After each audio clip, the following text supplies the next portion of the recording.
Welcome back to the channel traders. This is the post market analysis video. इस video के अंदर हम देखेंगे कि आज मार्केट किस तरीके से चला है, कल मार्केट किस तरीके से चल सकता है और निफ्टी और बैंक निफ्टी में क्या लेवल्स होने वाली है। So let's start this video without any further delay with the stocks analysis. तो हमारा सबसे पहला स्टॉक था हिंदुस्तान यूनिलीवर। साइडवेज रहा है, आज सच कोई बड़ा ट्रेंड नहीं मिला है, कल ट्रेंड मिल सकता है। सो इस ट्रेंड लाइन को ध्यान रखना। ओके, सो बाकी सारी चीजें मैंने संडे वाली वीडियो में बताई है, जाके संडे वाली वीडियो देखो। एक दिन लेट आई है market analysis video just because of some reasons, और आज भी ये वीडियो लेट आएगी बिकॉज टाइम नहीं मिला, इंटरनेट कनेक्टिविटी नहीं है। आई एम इंडिया में नहीं हूँ, इंडिया से बाहर हूँ, तो इन सारी चीजों की वजह से मैं वीडियो नहीं बना पाया और लेट आ रही है video just because of internet connectivity. So Hindustan Unilever का मैंने बता दिया आपको कल क्या करना है। अब आते हैं नेक्स्ट स्टॉक के ऊपर, दैट इज बीपीसीएल। बीपीसीएल ने ब्रेकआउट दे दिया है। बीपीसीएल ने यहां से ब्रेकआउट तो दे दिया, बट फिर से उस लेवल पे आया and you can clearly see support ले लिया है। तो अब आपको एक रेंज मिल गई है, सपोर्ट पे बाय करो, रेजिस्टेंस पे सेल करो। गैप अप खुलता है, देखो क्या हो रहा है, रेजिस्टेंस के ऊपर ओपन हो रहा है, क्या रह पा रहा है वहां पे? नहीं। अगर मार्केट वहां से सेलिंग आ रहा है तो सेल करो फॉर द बिलो टारगेट। ये चीज आपको करनी है रेगुलरली। और बाकी टारगेट्स मैंने यही, फ्लैट क्लोजिंग अप्रोक्स ₹3 ऊपर नीचे। सो कल के ही लेवल्स हमारे लिए रहने वाले, आगे के लिए भी। अब आते हैं नेक्स्ट स्टॉक के ऊपर, दैट इज टीवीएस मोटर। सो इसके अंदर भी आज सच कोई बड़ा मूवमेंट नहीं आया एंड जो हमारी लेवल्स थी इसको मार्केट ने बहुत अच्छे से रिस्पेक्ट किया है। Still these levels are very very accurate, still these levels are very accurate. और इस स्टॉक के ऊपर ध्यान रखना, I am personally expecting a very good breakout in TVS motor. Motor के साथ साथ मोटर पूरे सेक्टर में plus steel that is metal sector में मैं बहुत अच्छी रैली एक्सपेक्ट कर रहा हूँ। सो ध्यान रखना किस चीज के ऊपर, TVS Motor as well as metal sector. अब आते हैं नेक्स्ट स्टॉक के ऊपर, that is Bharti Airtel. Gap up, sell off. इसके अंदर भी आप एक चीज कर सकते थे, सेम मैंने बताया था। गैप अप ओपन हो रहा है, क्या 15 मिनट्स सस्टेन कर पा रहा है? नहीं हो रहा है, तो you have to take a sell entry for the lower targets. अब नीचे की तरफ का ये वाला लेवल आ चुका है, सो कल हो सकता है यहाँ से सपोर्ट लेके फिर से ऊपर की तरफ जाएगा। इन दोनों लेवल्स को ध्यान रखना, और अगर कल सेल आता है तो इस लेवल को ध्यान रखना, 670 तक आ सकता है, फिर 650 भी आएगा। ओके, अब आते हैं फाइनल स्टॉक के ऊपर आज के, दैट इज सन फार्मा।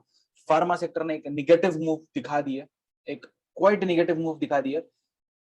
सो अब स्विंग अगर आपने इनिशिएट किया तो 820 का टारगेट ले सकते हो, या फिर कल गैप अप ओपन होता है तो आपको पोजीशन एग्जिट करनी पड़ेगी। सो अब ये एनालिसिस हमारे लिए अब आगे काम नहीं आएगा। अब आगे हमको काम आएगा ये वाला लेवल, दैट इज जो पहले सपोर्ट था अब रेजिस्टेंस बन रहा है, और दूसरा ये वाला लेवल। अप या डाउन में आपको ट्रेड करना है। अप का एक टारगेट रहेगा आपका ये, और डाउन का आपका टारगेट रहेगा ये। एक एक ही टारगेट दूंगा, सिंपल। अब आते हैं इंडेक्स एनालिसिस के ऊपर, देखते हैं इंडेक्स में मेरा पर्सनल व्यू क्या है।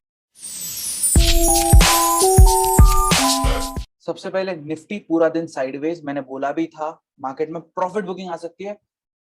स्टॉक्स में प्रॉफिट बुकिंग आई है, आपको इंडेक्स में प्रॉफिट बुकिंग नहीं दिखेगी, बट उसके साथ मार्केट पूरा टाइम साइडवेज रहा है। तो गैप अप ओपन हुआ, मैंने 18,500 का टारगेट दिया था, इट इज अचीव्ड। मैंने मेरे स्विंग ट्रेड्स आज एग्जिट कर दिए, मैंने मेरे सारे स्विंग ट्रेड्स एग्जिट कर दिए हैं, Nifty as well as bank Nifty. अब मैं यहाँ से शॉर्ट जाऊंगा, लॉन्ग जाऊंगा, that is something different opinion. Okay, so मेरी सारी लायबिलिटीज जो मैंने आपको होल्ड करवाया था trade, that is completed.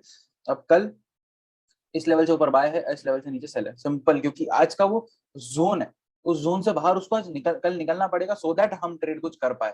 Okay, ऊपर की तरफ 640 will be the target and नीचे की तरफ approx 360 will be the target, simple easy. अब आते हैं बैंक निफ्टी के ऊपर, और बैंक निफ्टी भी देखो, मैंने 40,000 का टारगेट बोला था, 39,947 मैंने 39,900 के आसपास बुक कर दिया था, बिकॉज फ्लाइट चढ़ना था और बाकी सारी चीजें, तो मैंने बुक कर दिया। And now wherever it goes I have no issues. First candle trade मैंने बुक किया था, approx high 39,918, first candle close मैंने कर दिया था position. Okay, so this was how I traded, और मैंने किस तरीके से मेरा ट्रेड होल्ड किया ये मैंने आपको क्लियरली दिखाया, आपके सामने मैंने ट्रेड एग्जीक्यूट किया, पोजीशन बनाई, and this is what the market has rewarded me for my patience. नीचे एक ट्रेंड लाइन बन रही है जिसका मार्केट रिस्पेक्ट कर रहा है, तो इस चीज का ध्यान रखना। उसी के साथ में ऊपर एक रिजेक्शन वाली ट्रेंड लाइन है, इसका भी ध्यान रखना। ब्रेकआउट या ब्रेकडाउन पे बड़ा ट्रेड मिलेगा, नीचे की तरफ का एक और ये दो टारगेट्स नीचे की तरफ मिलेंगे आपको। और अगर ऊपर जाता है तो now Bank Nifty has no limits, now Bank Nifty has no limits, 43,000 is my next target. हो सकता है मैंने स्विंग इनिशिएट किया होगा, नहीं किया होगा, I will not give the hint now, क्योंकि एज ऑफ नाउ मैं कोई हिंट दे दूं, मैं मेरी पोजीशन बता दूं, and I really don't know, मैं ट्रैक भी नहीं कर पाऊंगा। Okay, so this is what is for the analysis. आज का पोस्ट मार्केट एनालिसिस यही कंप्लीट होता है। बट इसी के साथ सबसे इंपॉर्टेंट चीज, अगर कल से मेरी वीडियो आती है, नहीं आती, अगर नहीं आती है तो दैट मीन्स नेटवर्क कनेक्टिविटी नहीं मिली, या फिर I did not get a time to record the video. Next video आती है तो प्लीज लाइक करके जाना, क्योंकि बहुत मुश्किल से इंटरनेट कनेक्टिविटी के साथ मैं ये वीडियो बना रहा हूँ। So with that said, I end this video on a very very happy note, happy trading, bye bye, and thank you for watching and staying.